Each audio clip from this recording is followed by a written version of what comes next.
sex, or religion. However controversial it was in the 19th century, the central argument of John Stuart Mill's On Liberty has numerous followers in the 21st.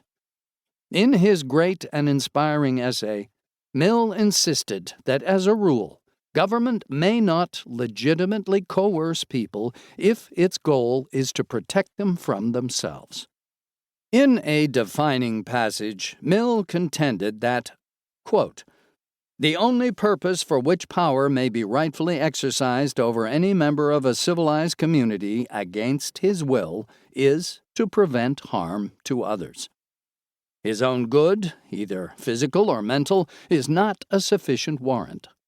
He cannot rightfully be compelled to do or forbear because it will be better for him to do so, because it will make him happier, because, in the opinion of others, to do so would be wise or even right. The only part of the conduct of anyone for which he is amenable to society is that which concerns others.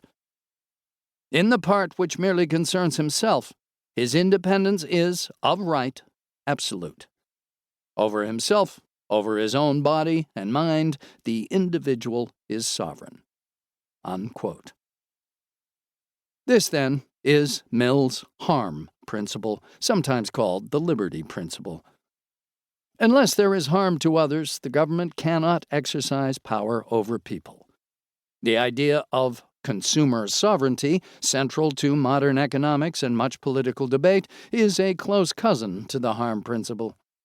Even if Mill's own concerns seem to revolve around morals legislation, we should be able to see immediately that the harm principle raises serious doubts about many laws and regulations, including those that require people to get a prescription before obtaining certain medicines, forbid employees from working in unsafe workplaces, even if they would voluntarily run those risks, and promote food safety. In all of these cases, power is exercised over people in large part to promote their own good. When the resulting requirements are in place, people are not entirely sovereign over their own bodies and minds. My goal in this book is to challenge the harm principle on the ground that in certain contexts, people are prone to error, and paternalistic interventions would make their lives go better.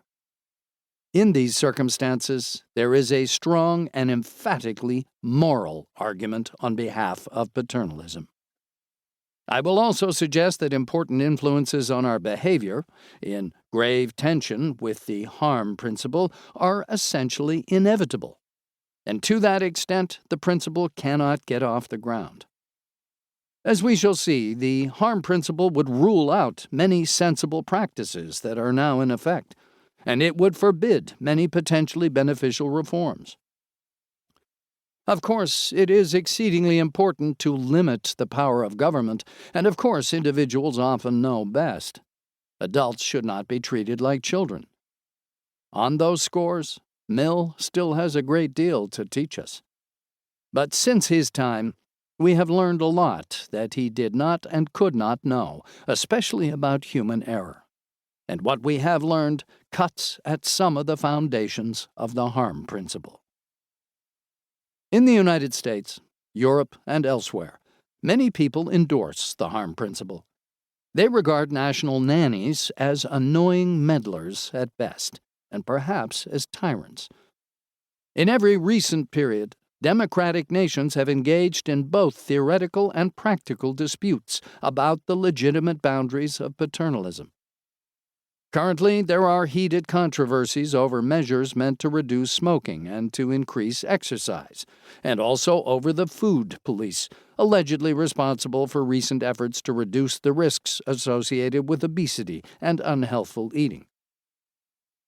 The Simply 600 menu has not provoked much controversy, but if government tried to require or even to encourage it, a public outcry would be inevitable.